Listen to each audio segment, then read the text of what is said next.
Kelompok formal adalah kelompok yang dibentuk secara resmi, biasanya oleh sebuah organisasi atau institusi dengan tujuan yang jelas, struktur yang terorganisir, dan aturan yang tertulis. Kelompok formal dibentuk oleh lembaga resmi seperti sekolah, kantor, pemerintah, dan lain-lain. Contohnya seperti OSIS, partai politik, atau koperasi.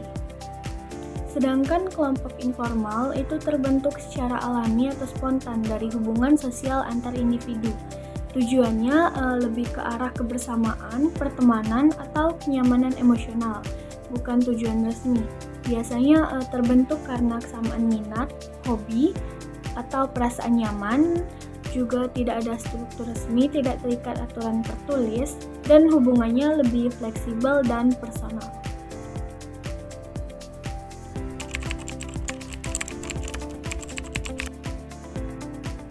Intervensi kelompok adalah pendekatan untuk membantu individu mengatasi masalah atau mencapai tujuan melalui proses bersama dalam kelompok. Pendekatan ini efektif karena memungkinkan anggota saling berbagi pengalaman, memberi dukungan emosional, dan belajar satu sama lain.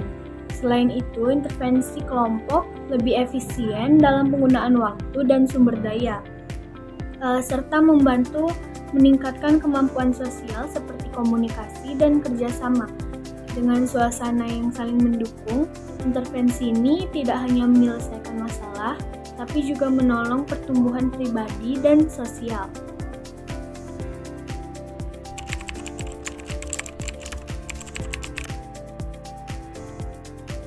Mengidentifikasi suatu masalah dalam kelompok adalah langkah awal yang penting untuk memahami apa yang sedang terjadi dan bagaimana cara menyelesaikannya.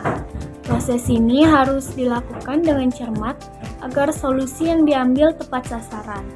Cara mengidentifikasinya, langkah pertama dalam mengidentifikasi masalah yaitu mengamati dinamika kelompok dengan memperhatikan interaksi, komunikasi, partisipasi, dan suasana kelompok secara keseluruhan. Selanjutnya itu mengenali tanda-tanda masalah seperti konflik yang berulang, komunikasi tidak lancar, dominasi oleh suatu pihak, atau anggota yang pasif.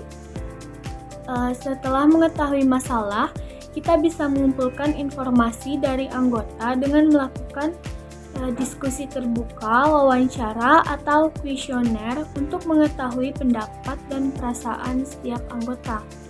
Selanjutnya, yaitu menganalisis data dan pola yang muncul seperti menemukan penyebab umum dari masalah berdasarkan keseluruhan atau kejadian yang sering terjadi, lalu merumuskan masalah secara spesifik dan jelas dengan menghindari pertanyaan yang terlalu umum seperti jelaskan inti masalah secara terfokus. Secara keseluruhan, mengidentifikasi masalah dalam kelompok membutuhkan kepekaan, keterbukaan, dan komunikasi yang jujur. Proses ini bukan untuk mencari siapa yang salah, melainkan untuk memahami situasi secara menyeluruh dan menciptakan kerjasama yang lebih sehat dan efektif.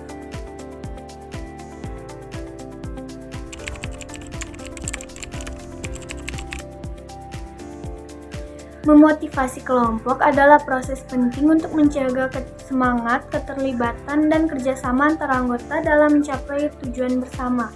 Langkah pertama dalam memotivasi adalah memahami kebutuhan dan harapan masing-masing anggota, karena tiap orang memiliki motivasi yang berbeda. Selanjutnya, suasana yang positif dan suportif perlu dibangun agar anggota merasa aman, dihargai, dan nyaman untuk berkontribusi.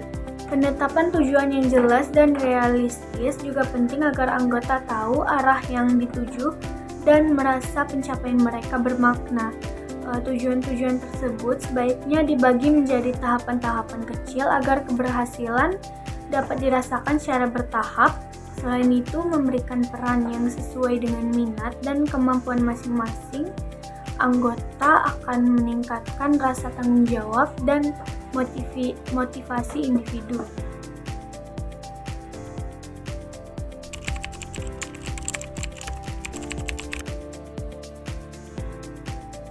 Pekerja sosial berperan sebagai fasilitator yang membantu menciptakan suasana aman, terbuka, dan saling menghargai agar setiap anggota merasa nyaman untuk berpartisipasi. Ia mengarahkan diskusi, menjaga komunikasi yang sehat, serta mendorong keterlibatan aktif dari seluruh anggota. Selain itu, pekerja sosial juga bertindak sebagai pembimbing yang membantu memahami masalah yang mereka hadapi dan mendorong mereka untuk menemukan solusi bersama-sama tanpa memaksakan pendapat pribadi.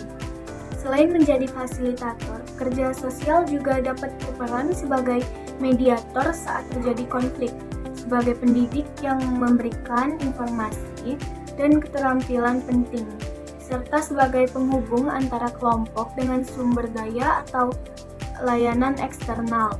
Tujuan utama dari peran ini adalah untuk memberdayakan kelompok agar mereka mampu berkembang, menyelesaikan masalah secara kolektif, dan meningkatkan kesejahteraan sosial mereka.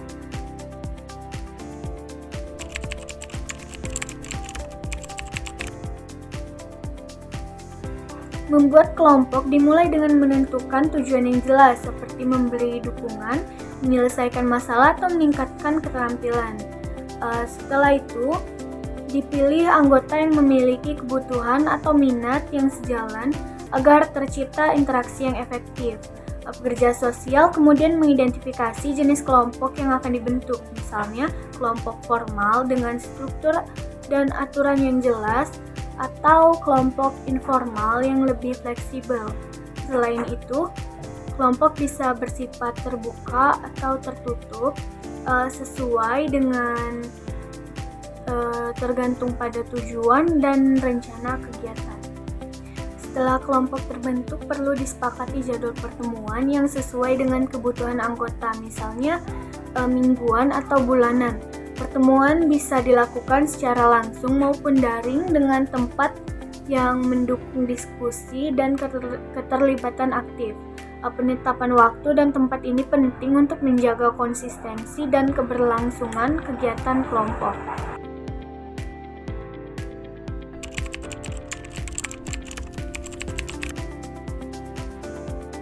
Intervensi dengan kelompok dilakukan melalui beberapa tahapan penting agar proses berjalan efektif dan sesuai tujuan.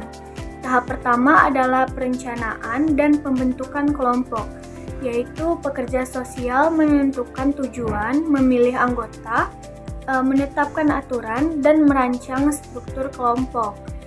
Ini menjadi dasar yang kuat agar kelompok berfungsi dengan baik. Selanjutnya, tahap kedua adalah orientasi, di mana anggota mulai saling mengenal dan memahami peran, tujuan, serta aturan yang disepakati bersama. Pada tahap ini penting untuk menciptakan suasana yang aman dan mendukung agar anggota merasa nyaman saat berpartisipasi. Tahap ketiga adalah pelaksanaan atau kerja kelompok. Disinilah kegiatan utama dilakukan seperti berdiskusi, berbagi pengalaman, dan pemecahan masalah.